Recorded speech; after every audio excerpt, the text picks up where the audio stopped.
แขวงหลวงน้ำท้าซึ่งได้จัดพิธีเซ็นบทบันทึกความเข้าใจหรือ MOU โครงการศึกษาความเป็นไปได้โครงการก่อสร้างเส้นทางด่วนส่วงแต่ด่านสากลบ่เตนหานาเตยแขวงหลวงน้ำท้าจัดพิธีเซ็นบทบันทึกความเข้าใจโครงการศึกษาความเป็นไปได้โครงการก่อสร้างเส้นทางด่วนส่วงแต่ด่านสากลบ่เตนหานาเตยโครงการก่อสร้างเส้นทางและปรับปรุงยกระดับและบูรณะรักษาทางหลวงแห่งชาติเลขที่13เหนือและโครงการก่อสร้างปรับปรุงยกระดับและบูรณะรักษาทางหลวงแห่งชาติเลขที่13Aแต่3แยกบ้านนาเตยหา3แยกบ้านบ่วมเพียงเมืองหลวงน้ำท้าระหว่างองค์การปกครองแขวงหลวงน้ำท้ากับบริษัทลานสร้างก่อสร้างขวาทางจำกัดผู้เดียวโดยการเข้าร่วมของท่านอ่อนจันทร์คำพาวงศ์หองเจ้าแขวงหลวงน้ำท้า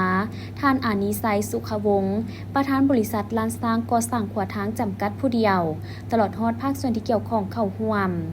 ท่านจันทจรแก้วละครหัวหน้าแขนงขวาทางแผนกโยธาธิการและขนส่งแขวงได้ผ่านบทบันทึกความเข้าใจ MOU โดยย่อเพื่อเก็บกำข้อมูลศึกษาความเป็นไปได้ของโครงการก่อสร้างเส้นทางด่วนส่วงแต่ด่านภาษีสากลบ่เตนหานาเตยระหว่างองค์การปกครองแขวงหลวงน้ำท้ากับบริษัทลานสร้างก่อสร้างขวาทางจำกัดผู้เดียวในนั้นได้อนุมัติให้ศึกษาความเป็นไปได้โครงการก่อสร้างเส้นทางด่วนส่วงแต่ด่านสากลบ่เตนหานาเตยองค์การปกครองแขวงหลวงน้ำท้าอนุญาตให้บริษัทเพื่อดำเนินการสำรวจพื้นที่แล้วทางสำหรับโครงการทางด่วนแล้วทางใหม่ส่วงทางแต่ด่านภาษีสากลบ่เตนหานาเตยแขวงหลวงน้ำท้าเพื่อเฮ็ดให้การคุ้มครองการสุขโยติตามการจัดตั้งปฏิบัติแต่ละหน้าเวียกในระยะศึกษาความเป็นไปได้ของโครงการ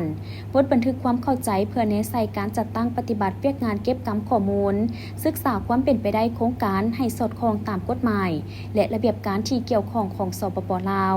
องค์การปกครองแขวงหลวงน้ำท้าเห็นดีให้บริษัทลานสร้างก่อสร้างขวาทางจำกัดผู้เดียวดำเนินการสำรวจความเป็นไปได้ของโครงการ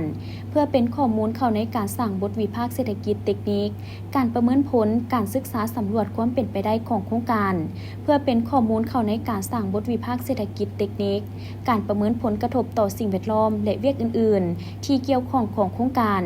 ทั้งสองฝ่ายได้เห็นดีเป็นเอกภาพต่อเนื่องในบทบันทึกความเข้าใจบทบันทึกเพื่อศึกษาสำรวจออกแบบโครงการฟื้นฟูและบูรณะรักษาทางหลวงแห่งชาติเลขที่13เหนือเริ่มแต่ไซแดนแขวงอุดมไซหาด่านภาษีสากลบ่เตน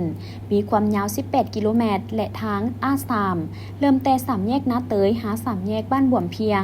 ยาว18กิโลเมตรในรูปแบบสัญญาผสมผสานระหว่างแผนกโยธาธิการและขนส่งแขวงหลวงน้ำท้ากับบริษัทลานสร้างก่อสร้างขวาทางจำกัดผู้เดียวพร้อมกันนี้ยังได้เซ็นบทบันทึกทั้ง3โครงการร่วมกันระหว่างเจ้าของโครงการกับบริษัทโดยซองหน้าภาคส่วนที่เกี่ยวข้องเข้าร่วมเป็นสักขีพยาน